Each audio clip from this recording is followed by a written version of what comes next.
Primeira Epístola de Pedro, capítulo 2. Eu vou ler os versículos 4 até o 10.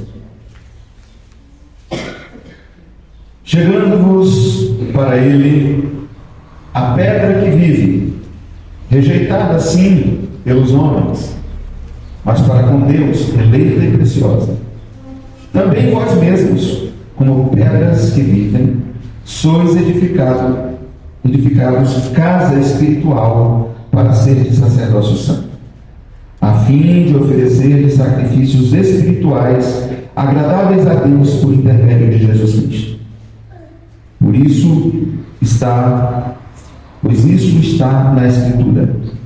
Eis que põe em Sião uma pedra angular, eleita e preciosa, e quem nela crê não será de modo algum envergonhado. Para vós outros, portanto, os que credes, é a preciosidade, mas para os descrentes, a pedra que os construtores rejeitaram, essa veio ser a principal pedra angular e pedra de tropeço e rocha de ofensa. São estes os que tropeçam na palavra, sendo desobedientes, para o que também foram postos. Vós, porém, sois raça eleita, sacerdócio real, nação santa, povo de propriedade exclusiva de Deus, a fim de proclamar as virtudes daqueles que vos chamou das trevas para a sua maravilhosa luz. Vós, sim, que antes não erais povo, mas agora sois povo de Deus, que não tinhais alcançado misericórdia, mas agora alcançastes misericórdia. Palavra do Senhor, damos graças a Deus. Senhor, que eu compreenda, que eu proclame e que eu viva a tua palavra. Ó Deus, é isso que o Senhor requer de nós, que nós vivamos e proclamemos a tua palavra. Mas o Senhor mesmo sabe que nós não podemos fazer isso sem compreendermos com clareza mesmo. E ó Deus, em todas essas tarefas, nós precisamos do teu Espírito Santo, da assistência poderosa e maravilhosa do teu Espírito, a qual rogamos sobre nossas vidas nesta manhã, ó Deus, a fim de que possamos aplicar a nossa mente ao texto sagrado, à compreensão do mesmo, e aplicar no nosso coração, ó Deus, todo o nosso ser, a vivência e a proclamação do mesmo, sempre que o Senhor requerer de nós, em todas as circunstâncias que o Senhor exigir de nós. Ajuda-nos, ó Deus, por tua graça e misericórdia, em nome de Jesus. Amém. Podem sentar-se.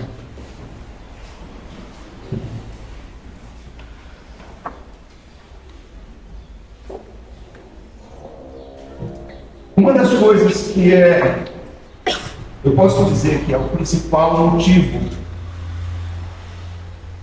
das minhas ações de graça, da minha gratidão ao Senhor e do meu louvor ao Senhor,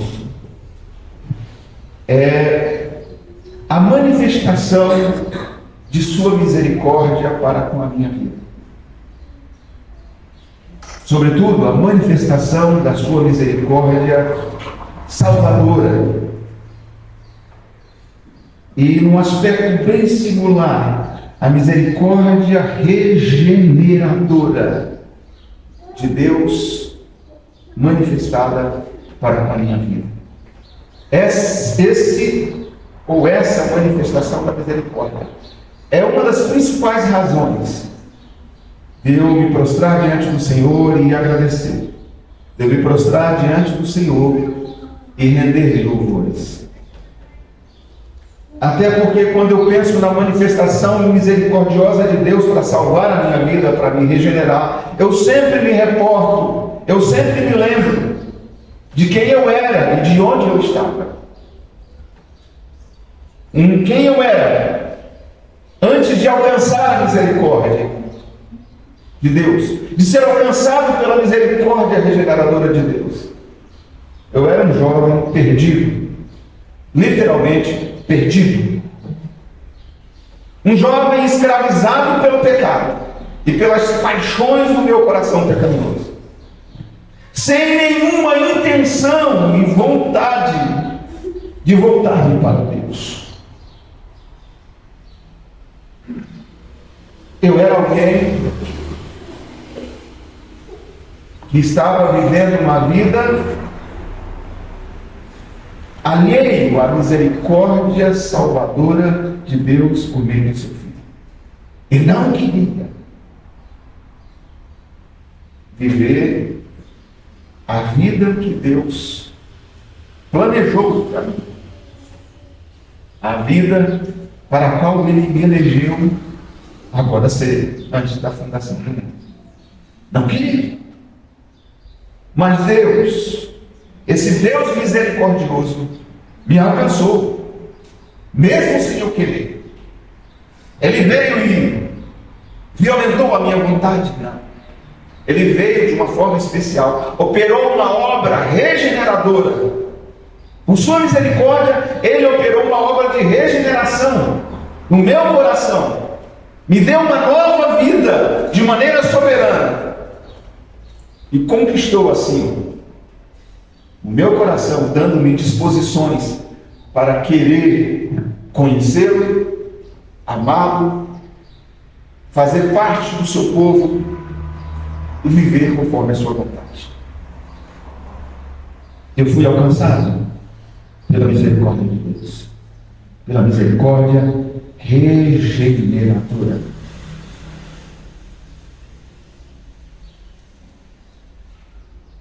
Nós estamos tratando da seguinte temática: como viver em uma sociedade que é hostil à nossa vida.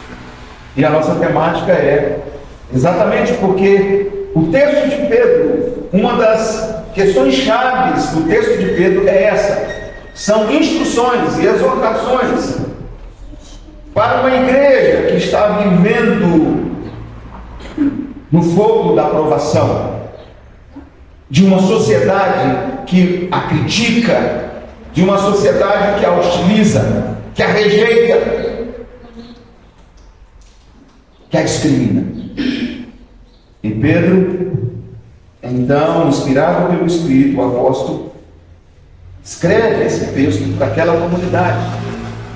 E nós escolhemos também porque isso também se aplica à nossa vida, à vida do povo de Deus em todos os tempos, mas isso se aplica à nossa vida como igreja brasileira nos tempos atuais. Agora é interessante como Pedro nos instrui a viver nessa sociedade, aquela comunidade nossa. Primeiro, na introdução ao texto, na chamada saudação, ele coloca uma ênfase muito grande na questão da identidade dos seus leitores, da igreja a quem ele se reporta. E ele deixa claro que a identidade, eles são, em primeiro lugar, eleitos de Deus. E ele usa duas vezes essa expressão eleito. E em segundo lugar, ele diz: vocês são forasteiros e residentes em terras estrangeiras. Essa é a identidade de vocês. Vocês são eleitos de Deus. Para com Deus vocês são eleitos. Mas para com a sociedade, no relacionamento com a sociedade, vocês são forasteiros. No mundo, vocês são estrangeiros que residem e que não têm morada definitiva neste lugar, e nem têm cidadania definitiva neste lugar. Vocês são forasteiros e peregrinos. E a partir do versículo 3 do capítulo 1 até o versículo 2 do capítulo 10, e aqui a gente encerra esse bloco discursivo que começa no capítulo 1, versículo 3, pode deixar sua Bíblia aberta aí, até o 2, versículo 10. Aqui encerra um bloco de discurso no qual Pedro nos instrui a como eleitos e peregrinos, mas sobretudo a ênfase aqui é de como devemos viver essa sociedade como eleitos. Há uma ênfase muito grande na eleição nesse bloco discursivo. Ele começa esse bloco, olha o versículo 3. Observe como ele começa. Bendito Deus e Pai de nosso Senhor Jesus Cristo, que segundo a sua muita misericórdia nos regenerou para uma viva esperança e para uma herança. E ele fez isso mediante seu Filho Jesus Cristo. Ele nos regenerou. Foi segundo a sua muita misericórdia que ele nos regenerou. E foi segundo a sua muita misericórdia que ele deu a nós regenerados uma herança e uma esperança viva. A sua muita misericórdia.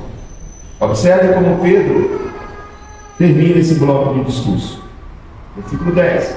Vós que antes não erais povo, mas agora sois povo de Deus, não tinhais alcançado misericórdia, mas agora alcançastes misericórdia.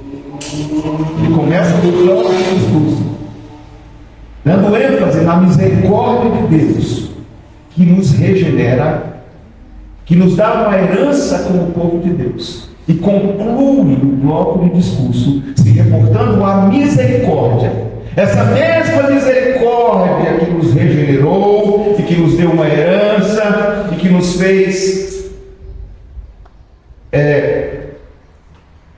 pessoas cheias de esperança e uma esperança viva, que tem a esperança da ressurreição por causa da misericórdia. É um povo que é povo de Deus agora. Agora vocês são povo de Deus. Agora vocês têm uma nova identidade. A salvação veio pela misericórdia. Mas a identidade de vocês como povo de Deus também veio da misericórdia. Vocês não tinham alcançado a misericórdia, mas agora vocês alcançaram. A misericórdia vos regenerou. Nos dá a esperança da ressurreição e promessa de esperança. Mas não só litigios, essa misericórdia que nos alcançou. É a misericórdia que deu para vocês uma nova identidade. E aqui Pedro enfatiza a nossa identidade coletiva. Vocês agora, em geral, vocês que não eram, agora são povo de Deus. Agora são povo de Deus. E é muito importante observar isso. Ao que Pedro está se referindo? A uma promessa de Deus que foi dada na antiga aliança. Oséias capítulo 2, versículo 23. Semearei Israel para mim na terra, e compadecer-me-ei da desfavorecida, e a não meu povo direi: tu és o meu povo. E ele dirá: tu és o meu Deus. Deus fez uma aliança com o povo de Israel. Deus fez uma aliança com o povo de Israel. Esse povo mais na frente se divide em povo judeu e em outra parte da nação israelita. Ele se divide em um povo dividido, mas é um povo ainda. E um após outro adoram e passam a adorar a falsos deuses. E a não obedecer à aliança de Deus, o pacto que Deus fez com eles, de obediência. Eles começam a quebrar o pacto de obediência que Deus estabeleceu com eles. e começam a viver todas as práticas e costumes pagãos. Adoram falsos deuses, não obedecem a Deus e aderem a todos os costumes e práticas pagãs ao longo dos séculos. E por isso Deus os expulsa da sua terra prometida, de sua herança, e os dispara entre várias nações. E este povo, que era o povo da aliança de Deus, Oséias diz assim: ela agora é não mais meu povo. Não mais meu povo.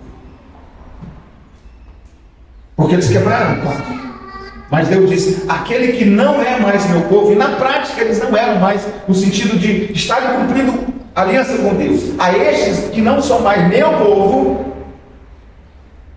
eu vou fazer deles novamente meu povo. Vou fazer deles meu povo. Eles serão meu povo. Serão chamados de meu povo. E tradicionalmente esse texto de Oséias, ele é interpretado exatamente assim, como uma promessa de Deus de trazer o povo dele, disperso entre as nações, para de volta para a terra prometida e constituí-lo ou reconstituí-lo novamente, a israelitas e judeus, em um só povo. Tradicionalmente esse texto é interpretado assim. Só que o que Pedro está fazendo? Pedro está dizendo: olha, vocês, judeus e gentios, que foram alcançados pela misericórdia salvadora de Deus em Cristo, vocês são o cumprimento desta promessa. Não é só a questão do povo judeu, descendente de Abraão, Isaac e Jacó, que serão meu povo. Não. É uma nova descendência. Porque Pedro já havia explicado aqui, no versículo 9: vocês são raça eleita.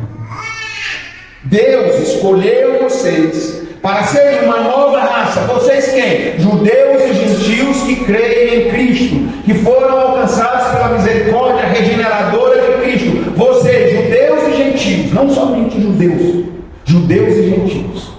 Essa nova comunidade, essa nova raça, essa nova descendência. A raça é uma descendência que procede de uma linhagem comum.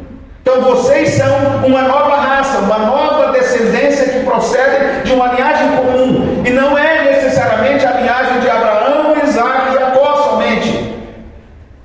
É uma linhagem comum que está unida a Cristo. É uma descendência que está unida a essa linhagem, a linhagem de Cristo. Porque foi por através de Cristo que Deus fez vocês e com vocês uma nova aliança. Então, olha só. Nós não éramos como gentios. Nós não tínhamos o menor direito de ser alvo da misericórdia de Deus, da misericórdia salvadora e da misericórdia que nos inclui em seu povo. Nós não temos direito, nunca tivemos e não temos como gentios. O nosso direito, ou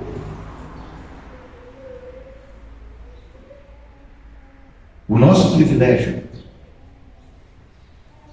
vem de Cristo. Vem de Cristo. Até porque Pedro diz aqui que Cristo é o eleito de Deus. Ele é a pedra preciosa da casa de Deus. A pedra preciosa que foi eleita por Deus. E nele, chegando-vos a ele, que é a pedra preciosa e eleita, nós alcançamos misericórdia de Deus. Ou a misericórdia de Deus nos une a ele. E nós alcançamos o privilégio de sermos nele eleitos. Mas enfim, Pedro está dizendo: olha, essa promessa de Oséias, ela está se cumprindo em você, ela está se cumprindo em nós. Nós somos o alvo da misericórdia de Deus. Nós nunca devemos esquecer que Deus não nos deve nada e, sobretudo, não nos deve misericórdia. Ele mesmo disse: eu terei misericórdia de quem eu tiver misericórdia. Misericórdia não é algo que Deus nos deve, e nem algo que Deus deve fazer em relação a nós, exercer em relação a nós. Tem coisas que Deus não nos deve, mas que Ele deve exercer em relação a nós, a sua justiça. Deus não nos deve explicações sobre a sua justiça, nada, mas Deus deve executar a sua justiça sobre nós. Agora, a sua misericórdia não.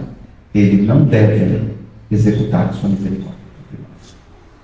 Quando Deus executa ou exerce misericórdia, é porque Ele quis exercer misericórdia.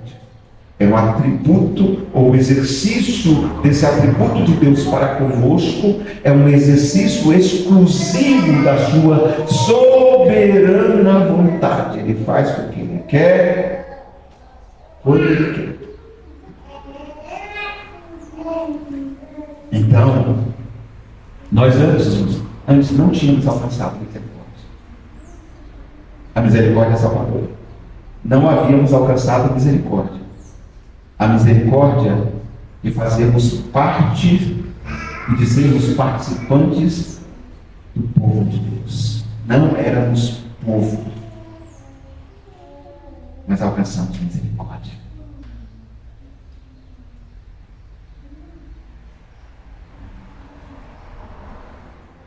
Não éramos povo.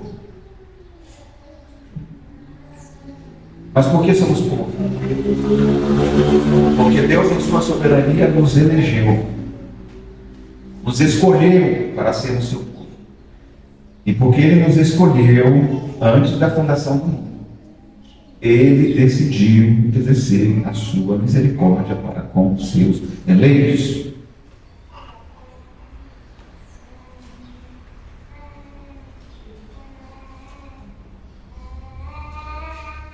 Então, Pedro está mostrando aqui que essa misericórdia de Deus nos salvou, nos dando herança e esperança. Essa misericórdia de Deus nos salvou, nos dando nova identidade coletiva. Resumindo, essa identidade coletiva, a expressão geral é povo de Deus, povo da aliança de Deus. Essa é a nossa nova identidade geral. E como povo de Deus, Ele descreve que nós somos raça eleita.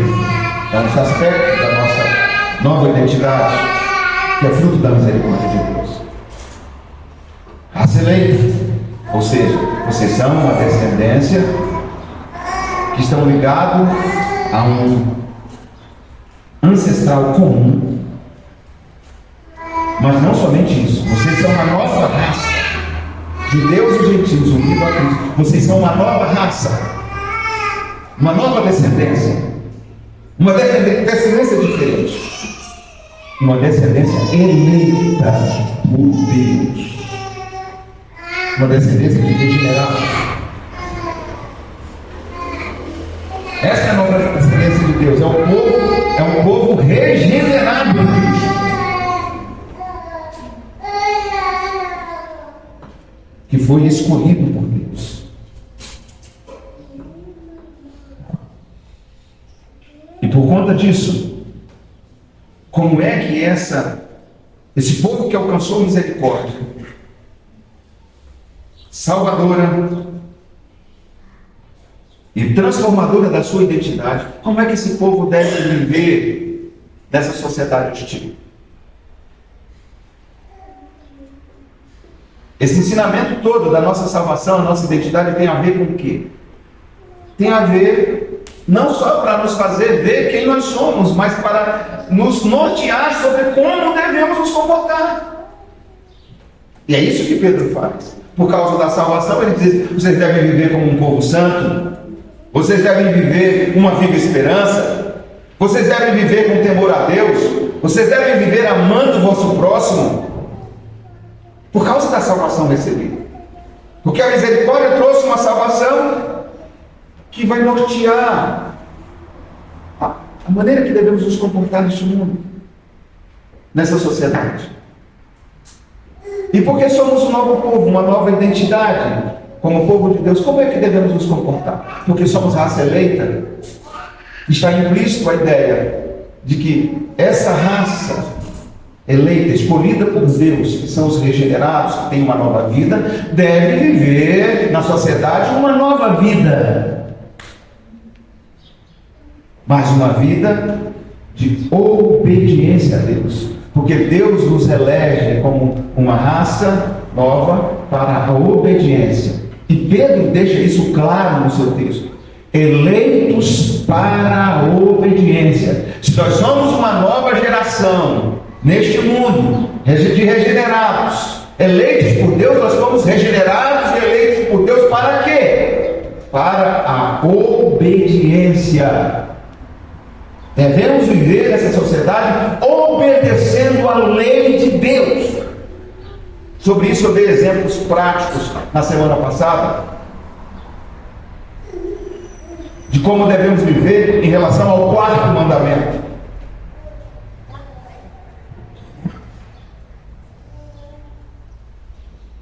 Como já preguei sobre o versículo 9, não quero entrar em detalhes, só reforçando esse ponto. Porque somos, por causa da misericórdia de Deus, um povo eleito por Deus. O povo de Deus, eleito por Deus. Somos uma nova geração que deve viver em obediência à lei de Deus, aos ensinos de nosso Senhor Jesus Cristo, aos ensinos de Deus através dos apóstolos. Uma vida de obediência. Portanto, sempre que a vida de obediência à lei de Deus entrar em conflito com a vida de obediência às leis do nosso Estado, da nossa nação, o povo de Deus tem que entender: eu sou uma geração à parte. Eu sou cidadão dessa pátria, mas eu faço parte de uma outra geração. Eu sou uma outra raça. Eu não pertenço só à raça de brasileiros. Não. Eu pertenço a outra raça. A raça dos regenerados em Cristo Jesus.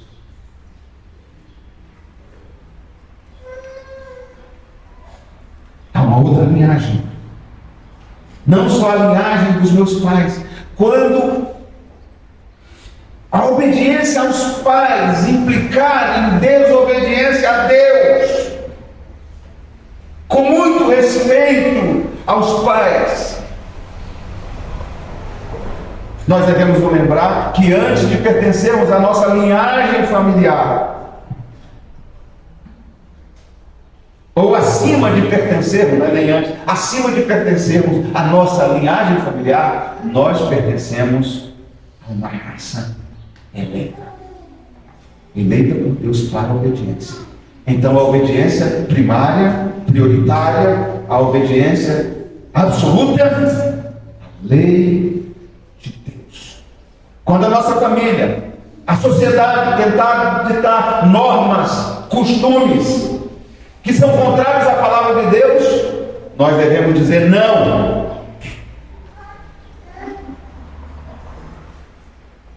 Quando a sociedade ditar condutas que são contrárias à palavra de Deus, nós devemos dizer não. Nós só devemos dizer sim quando a conduta estiver em harmonia. A gente vai ver que Pedro pensa assim, a partir da próxima sessão que nós vamos estudar. Pedro trata de algumas condutas que são comuns naquela sociedade. E Pedro chancela algumas delas.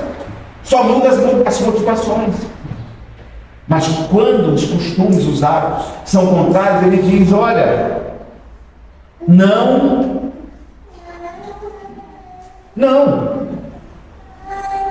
vivam, não se conduzam segundo as paixões dessa sociedade. Não deixe que as paixões, os desejos dessa sociedade corrupta sem Deus determinem a maneira de vocês viverem.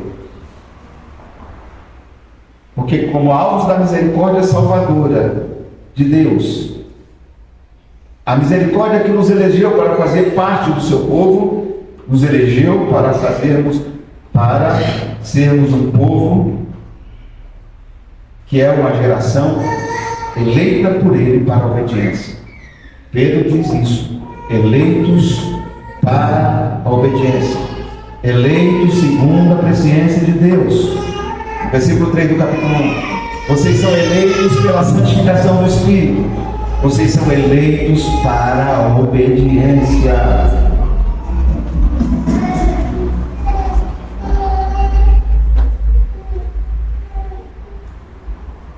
Então, como devemos viver como esse povo? Em obediência à lei de Deus deste mundo, nos conformando com as normas e leis da sociedade, quando elas estiverem em harmonia com a lei de Deus, e quebrando, não vivendo de acordo, não se conformando com essas leis, quando elas estiverem em desarmonia com a palavra de Deus. Isso se aplica à família, isso se aplica aos negócios, à vida profissional. Sempre que formos e seremos confrontados a agirmos de maneira contrária à lei de Deus, a nossa resposta deve ser não. Exatamente esse será o motivo pelo qual nós seremos criticados e rejeitados. Como o povo que alcançou a misericórdia, que não era povo, que agora é povo, como devemos viver numa sociedade?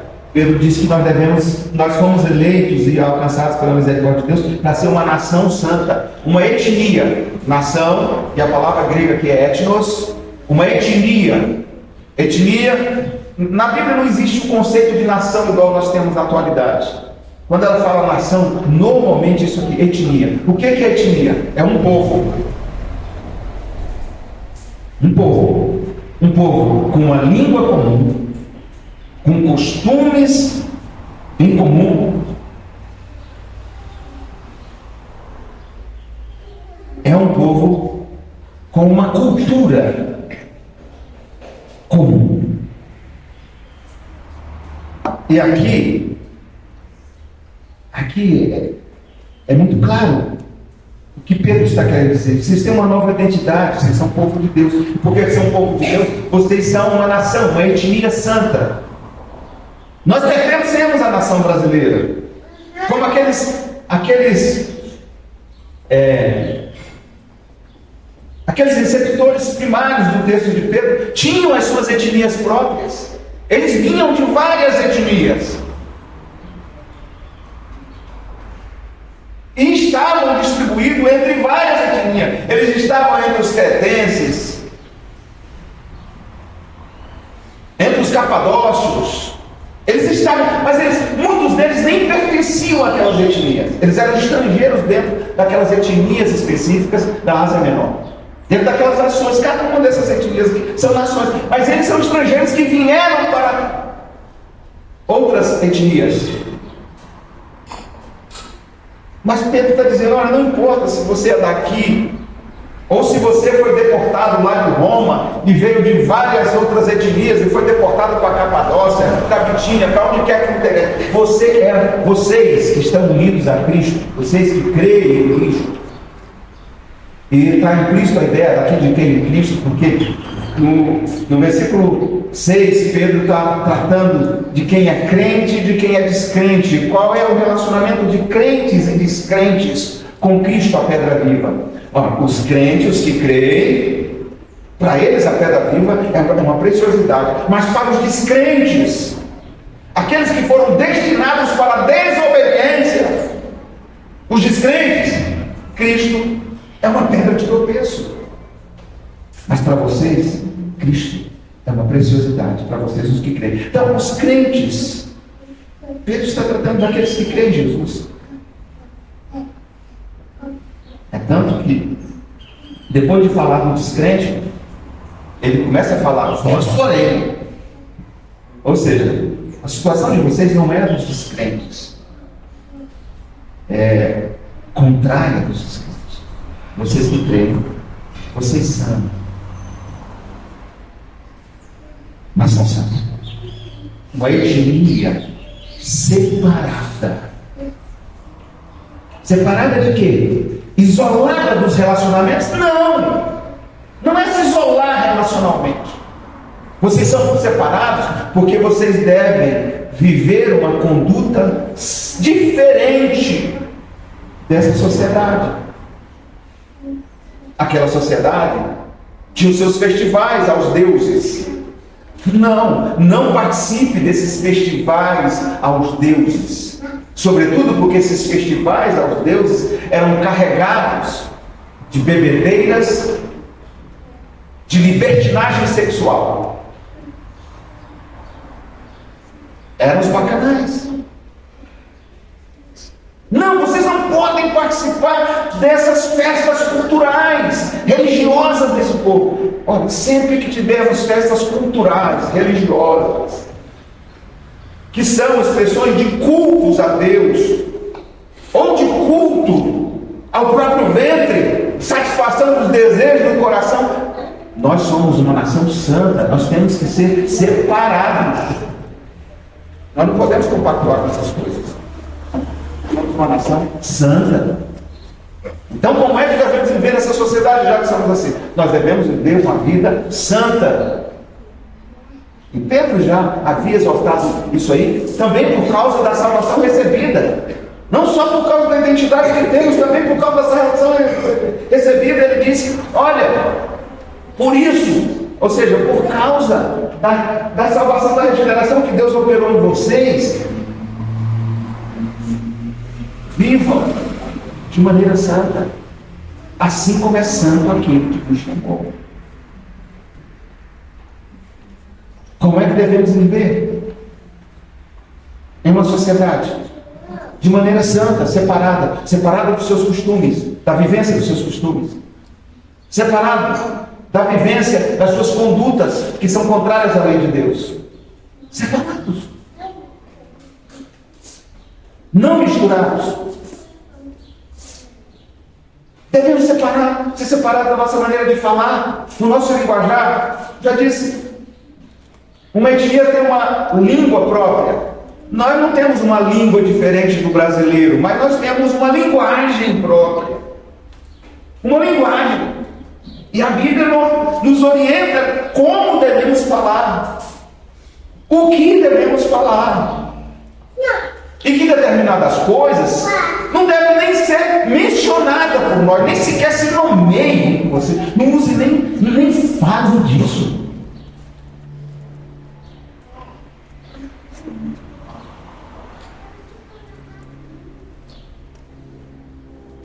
Nós não somos necessariamente separados, no sentido de, você não vai viver como um ser cultural. Não, Deus não proíbe isso. Mas diz assim, olha, na nossa cultura, não vamos nos conformar com o mundo. Não vamos nos conformar com o mundo. Temos que ser diferentes. Não dá para a gente abordar tudo que tem aqui. Mas vocês já não são tão, a maioria aqui, tão novos na fé, para não entender as implicações disso, do que é uma vida santa. Muitos até utilizam argumentos pecaminosos para justificar suas condutas. E um dos argumentos para justificar condutas pecaminosas é, não, isso é muito radical. Nós vivemos um novo tempo, Deus não quer que seja assim, não. Não, isso é legalismo. E normalmente a gente usa o chavão do legalismo para justificar comportamentos pecaminosos.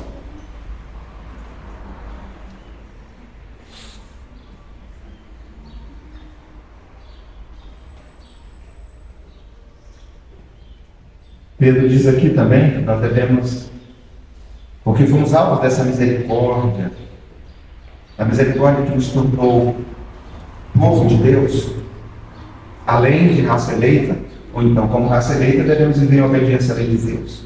Como nação santa, devemos viver de maneira separada para Deus, separada de determinados costumes e consagrado a Deus, dedicado a Deus.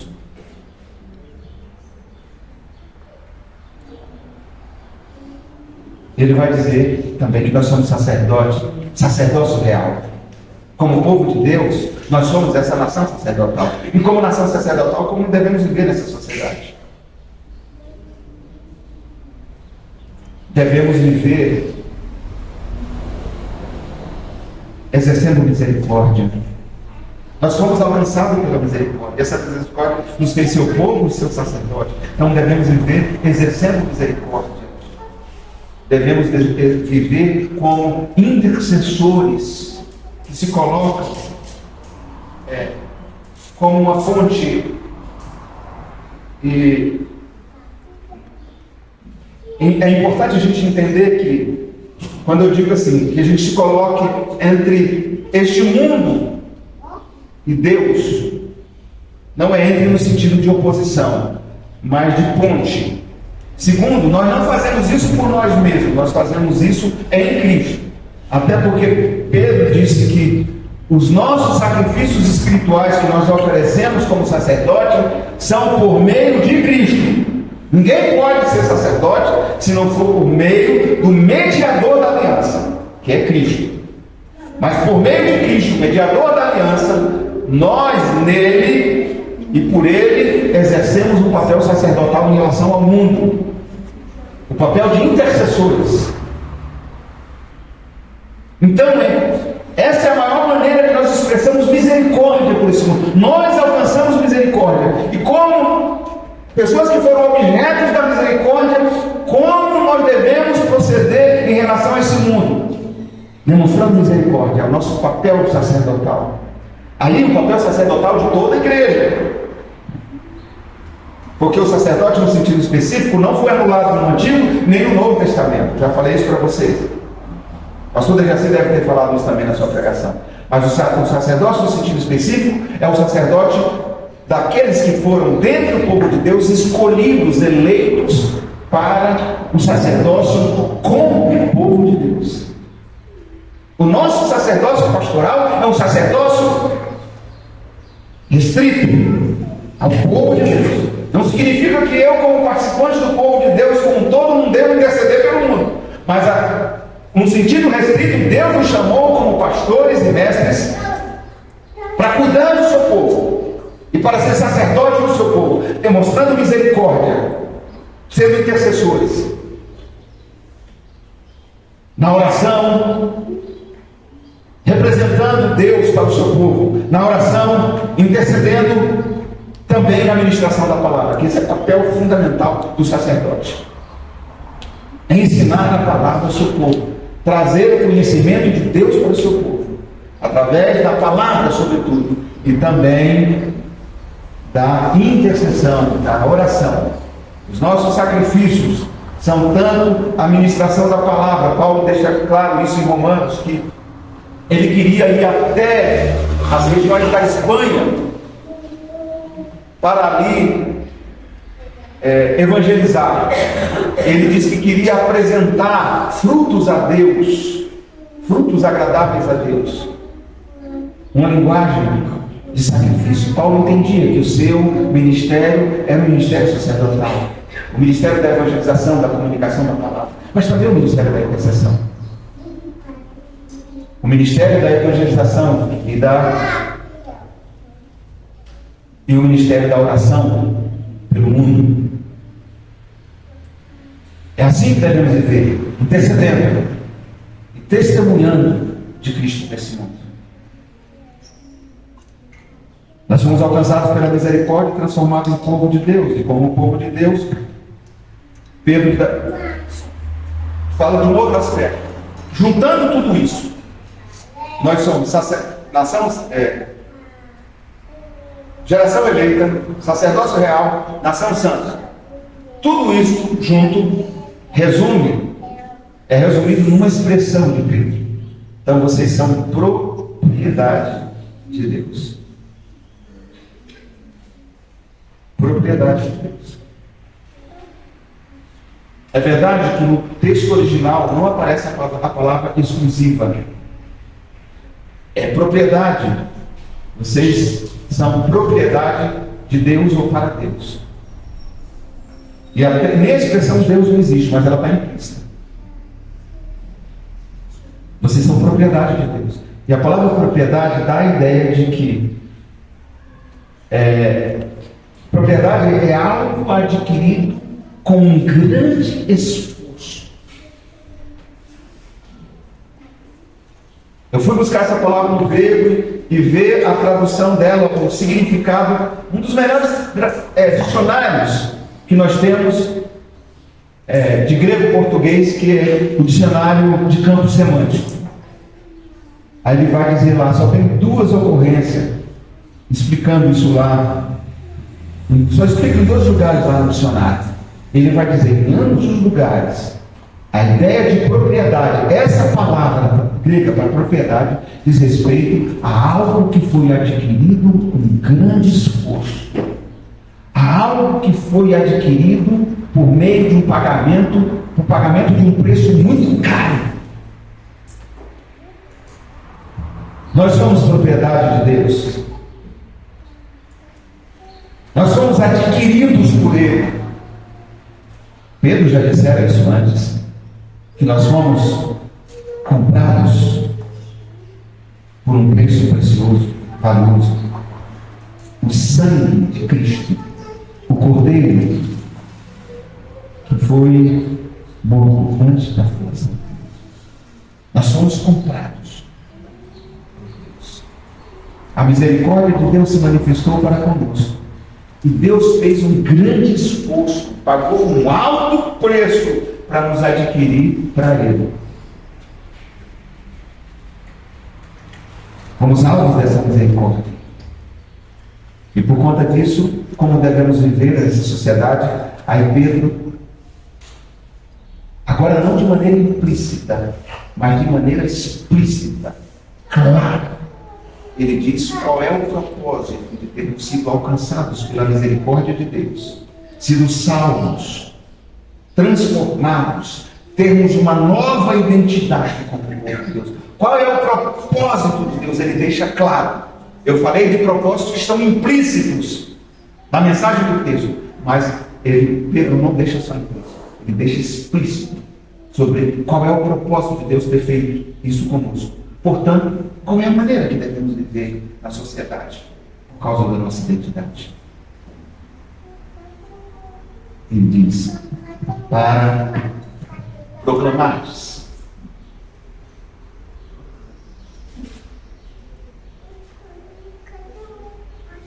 A fim, versículo 9, lá no final, a fim de proclamar-te as virtudes daquele que me chamou das trevas para a sua maravilhosa luz. Qual é o grande propósito de Deus ao fazer tudo isso conosco? É tudo isso que eu já falei, está implícito no texto. Mas agora que está implícito, se torna explícito. É proclamar as virtudes. Anunciar as virtudes.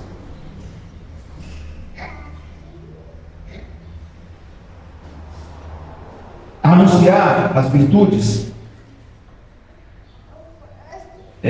uma melhor tradução do termo grego para eretes aqui seria proclamar os atos poderosos de Deus, que são a base do louvor a Ele.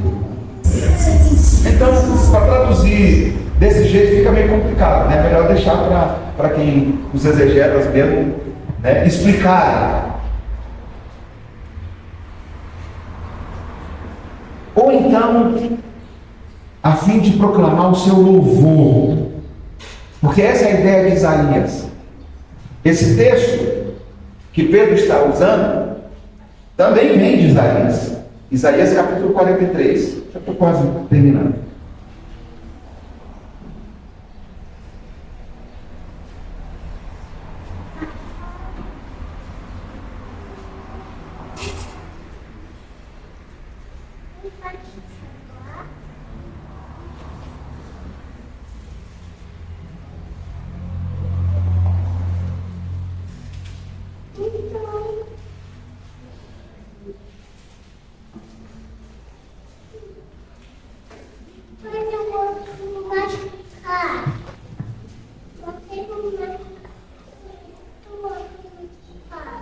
Eu acho que eu fiz a anotação errada.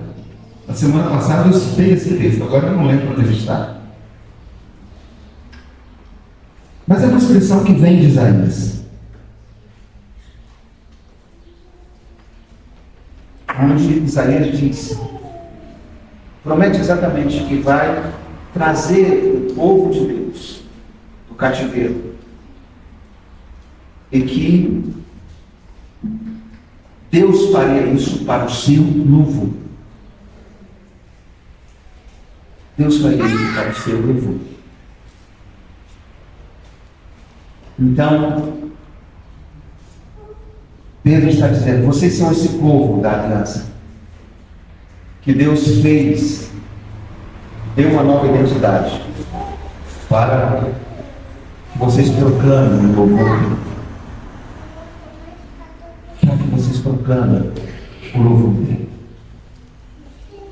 Proclamar o louvor, ou anunciar o louvor de Deus, ou as obras poderosas de Deus que conduzem ao seu louvor, é, em primeiro lugar, essa vida de adoração a Deus, ou adoração a Deus como um modo de vida. Toda a nossa vida deve ser uma vida de adoração a Deus. Nós proclamamos o louvor de Deus com a nossa vivência diária de adoração. E está em conformidade com o que Pedro disse lá. Bendito Deus e Pai de nosso Senhor Jesus Cristo. Bendizer a Deus pela sua salvação. Bendizer a Deus pelo fato de Ele nos ter feito seu povo, nos ter alcançado com sua misericórdia, de ter nos elegido. Bendizer a Deus, louvar ao Senhor. Proclamar as suas virtudes tem a ver com os nossos atos de gratidão, as nossas atitudes de gratidão. Sempre agradecer a Deus pelos seus atos poderosos, a sua salvação realizada em nossa vida, e pelo fato de pertencermos ao seu povo. Proclamar as virtudes tem a ver com isso, com essa adoração. Mas não somente isso. Proclamar as virtudes também tem a ver com anunciar as virtudes de Deus para o mundo. Proclamar o Evangelho, os grandes atos de Deus, através de seu Filho Jesus Cristo. Deus nos chamou para proclamar os grandes atos de Deus, sobretudo seus atos salvíficos, suas virtudes, exatamente a sua misericórdia, a sua bondade, o seu poder salvador, através de seu Filho Jesus Cristo. Foi para isso que Ele nos fez. Até porque Deus tem muitos eleitos deste mundo. E assim como Ele nos alcançou usando a vida de salvos,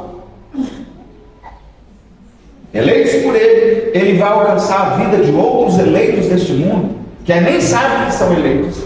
Ele vai alcançar através da proclamação dos louvores dEle, que nós, o seu povo, vamos fazer. Seus atos poderosos, os atos de salvação, realizados em seu Filho Jesus Cristo. Mas proclamar os louvores de Deus, além disso, tem a ver com a manifestação prática e visível do seu amor cuidador, da sua misericórdia para com aqueles que estão sofrendo no mundo. Refletir o seu caráter no mundo, viver na sua glória, é isso, é refletir os atributos de Deus, o caráter de Deus no mundo. Isso é proclamar o seu louvor com a nossa vida prática, com a nossa conduta cristã, sobretudo de amor, de bondade, de misericórdia, de justiça. Quando nós fizermos isso como povo de Deus, nós estaremos proclamando os atos poderosos de Deus, proclamando o seu caráter bendito. Estaremos anunciando o seu Filho Jesus Cristo ao mundo.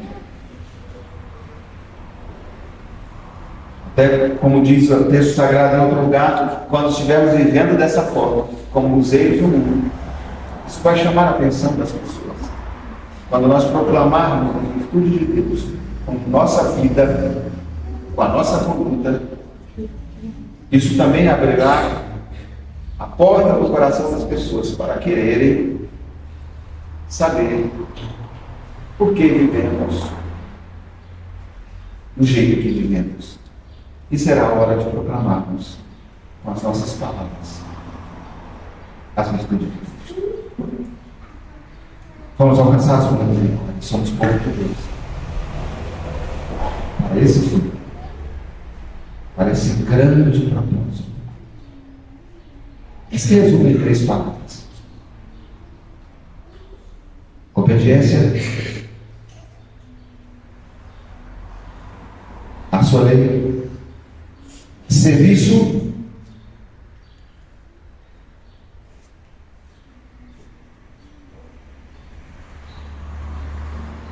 e uma conduta santa que reflete o seu caráter. Amém? Vamos orar? Senhor Deus, obrigado, Senhor, por tua palavra, por tua palavra tão rica, Senhor.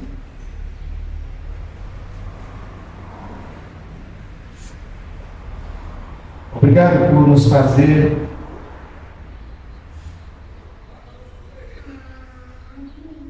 ó Deus, pelo menos colocar os nossos pés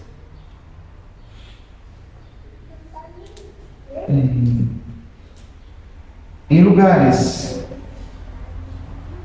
dessas águas tão profundas.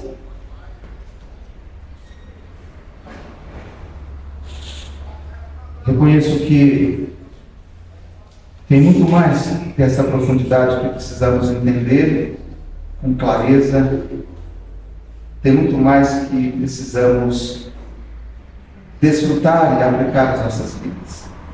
Mas obrigado por essa porção que o Senhor nos proporcionou entender. Que o teu mesmo Espírito aplique esta palavra de uma maneira profunda em nossa vida e nos conduza e nos desperte a querer praticá-la. Ó Deus, para a tua glória e louvor. E também para o bem de nossa vida. Porque o bem que o Senhor promete, essa vida satisfatória e contente, só tem a ver com a obediência à tua palavra, com estarmos vivendo de acordo com o teu plano e o teu propósito para a nossa vida. Ajude-nos, Senhor. Perdoa-nos os nossos pecados. Perdoa-nos, Senhor, porque não temos vivido à altura daquilo que o Senhor fez por nós e daquilo que o Senhor nos fez ser em teu Filho Jesus Cristo, por causa do teu grande amor e tua misericórdia. Perdoa-nos, Senhor. E conduz-nos ao arrependimento, à mudança de atitude. Em nome de Jesus.